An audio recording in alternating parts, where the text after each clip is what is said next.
Okay, we'll go on to the phone here. So if somebody from afar wants to ask a question, go ahead.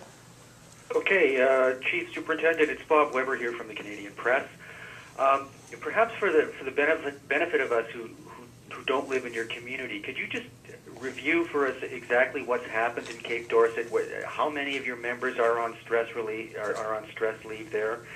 And secondly, you referred earlier to what sounded like a number of armed standoffs occurring in that community over the last few months. I'm aware of like 3. Are there more than that? And if so, can you maybe give us some specifics on that? Okay. In response to the first part of your question, I'll make it clear: the members in Cape Dorset are not on stress leave. They've been removed from the community to access a health services debriefing, which further assesses the fitness for duty, from here on in. So that's just a regular policy process. So I just want to make sure that we're not confusing terminologies there.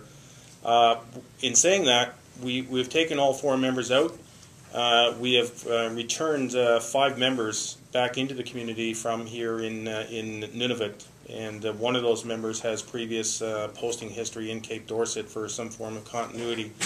And so I just want to make sure that the community is, the messaging to the community is, we're not avoiding or removing the services of police services delivery in that community. That community will receive a very professional level of police care, regardless of how long these members are out, or whether or not these members do not return to that community. But that's an organizational decision we'll make once we get more information on after the health debriefing.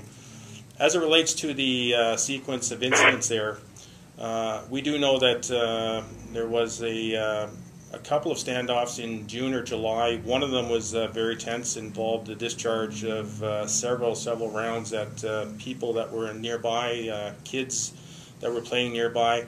It resulted in our members being placed in a very precarious position in terms of trying to contain that area because of where it was located in the community.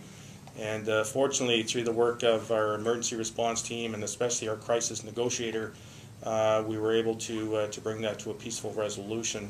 So there's been a couple of those, and then more recently we've had 2 murders in Cape Dorset over the past 3 weeks, and each of those had a standoff component to them.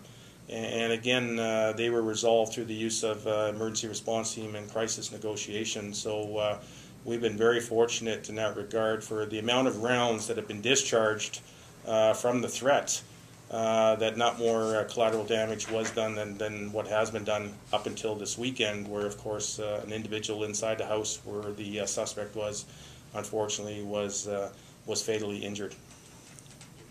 Any indicate why Cape Dorset? Why is this becoming such an issue in this community? That's a great question, Bob.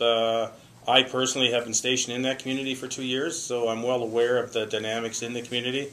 I still have a lot of very good memories and contacts, and I respect a lot of people in that community, but for some reason there seems to be an above average level of violence that is precipitated from alcohol abuse. And if I knew the answer to that, I'd probably patent it, and we wouldn't be talking about this. But it just seems to have a unfortunate history of accelerated levels of violence. But alcohol abuse is the common denominator there. So, in saying that, when something like this happens, it can also be a turning point opportunity. And there was a town hall meeting there last night with 20 partners who showed up.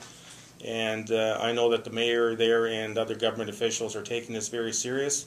They realize they have a problem, and they want to take steps to address it and to fix it. So I'm hoping that this sequence of events will turn a page in their history to improve the conditions and the safety there for its residents. And we're going to work with these people to help them along, but I've got to tell you, it takes community leadership right down to the individual. We can put 12 officers in there year-round, but if there's no respect for firearms, if there's no respect for alcohol, all we're doing is recycling the problem. And I don't care how many officers you have in there, you're not going to change anything if the community doesn't want to change. So the ball's in their court. We're going to dance with them. We will support them. And I'm just hoping that this will be one of those turning moments in their history.